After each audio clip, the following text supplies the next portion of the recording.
একটি ম্যাচে দুইবার সুপার ওভার। প্রথমে ভারত 212 করলো, আফগানিস্তানও সেই 212 রান করে ড্র করলো। এরপর সুপার ওভারে আফগানরা 16 রান করলো, ভারতও সেই 16 রান করে সুপার ওভার ড্র করলো। শেষমেশ আবারও সুপার ওভার হলো, কিন্তু ভারতের দুর্নীতির কাছে হেরে গেল আফগানিস্তান। আর চোখের সামনে দুর্নীতি করলেও কিছুই বললেন না আম্পায়াররা। নানান ঘটনার ঐতিহাসিক এই থ্রিলিং ম্যাচ নিয়ে বিস্তারিত থাকছে প্রতিবেদনে। যদি কোনো ফ্র্যাঞ্চাইজি লিগ হতো, অনায়াসে মুখ ফসকে বের হতো এটি কোনো স্ক্রিপ্টেড ম্যাচ। কিন্তু না, ঘটনাবহুল নাটকীয় এই ম্যাচটি দুই দল খেলেছে তাদের নিজ দেশের পতাকার জন্য।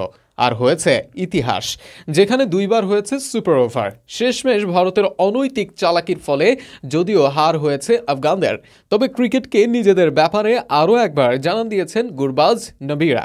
টস জিতে ব্যাট করতে নেমে দুর্দান্ত ব্যাটিং করেন রোহিত শর্মা।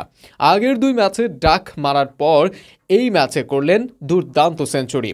69 বলে 8 ছক্কা ও 11 বাউন্ডারিতে করলেন 121 রান। রিঙ্কু সিং 39 বলে অপরাজিত থাকেন 69 রানে।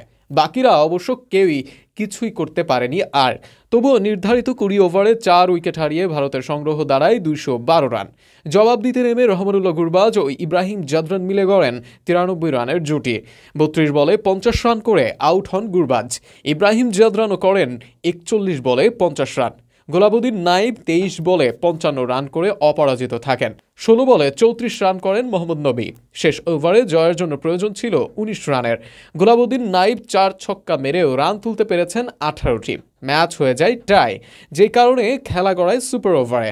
এই পর্যায়ে প্রথম ব্যাট করতে নামেন মোহাম্মদ নবী ও গোলাবুদ্দিন নাইব। মুকেশ কুমারকে পিটিয়ে তারা তোলেন 16 রান। জবাব দিতে নেমে প্রথম 2 বলে 2 রান নেন রোহিত এবং জয়সওয়াল। পরের 2 বলে 2টি ছক্কা মারেন রোহিত। পঞ্চম বলে 1 রান নেন তিনি। শেষ বলে যখন 2 রান প্রয়োজন ছিল তখনই চালাকি করেন রোহিত শর্মা। ইচ্ছাকৃতভাবে মাঠের বাইরে চলে যান তিনি, কেননা তিনি এমন একজনকে নামাতে চেয়েছেন যে দ্রুত রান নিতে পারে। কিন্তু নিয়ম অনুযায়ী যে একবার সুপার ওভারে আউট হন সে আর দ্বিতীয় সুপার ওভারে নামতে পারেন না।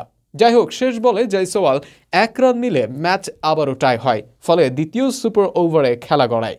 কিন্তু এবার আবার ব্যাট করতে নামেন রোহিত।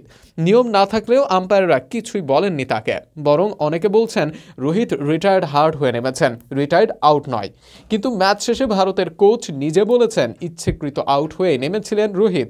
কিন্তু সেই প্রশ্ন এখন থেকেই যায়, তাহলে নিয়মের বাইরে দ্বিতীয়বার নামলেন কিভাবে? অথচ আম্পায়ার সেটি ভুলে গেলেও ভুলে যাননি আফগানদের ক্ষেত্রে।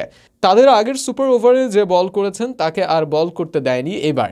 যাই হোক, দ্বিতীয় সুপার ওভারে রোহিত শর্মা প্রথম 2 বলে নেন 10 রান। তৃতীয় বলে 1 রান করে স্ট্রাইকে দেন রিঙ্কু সিংকে। কিন্তু আফগান পেসার ফরিদ আহমেদের বলে গুরবাজের হাতে ক্যাচ দিয়ে ফেরেন রিঙ্কু।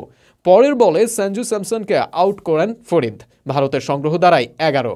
12 রানের লক্ষ্যে ব্যাট করতে নামেন মোহাম্মদ নবী এবং রহমানুল্লাহ গুরবাজ। প্রথম বলেই আউট হয়ে যান নবী। পরের বলে রবি বিষ্ণয়ের কাছ থেকে 1 রান নেন করিম জানাত। তৃতীয় বলে আউট হয়ে যান গুরবাজ। ফলে থ্রিলার এই ম্যাচের সমাপ্তি ঘটে আফগান ট্র্যাজেডির মাধ্যমে।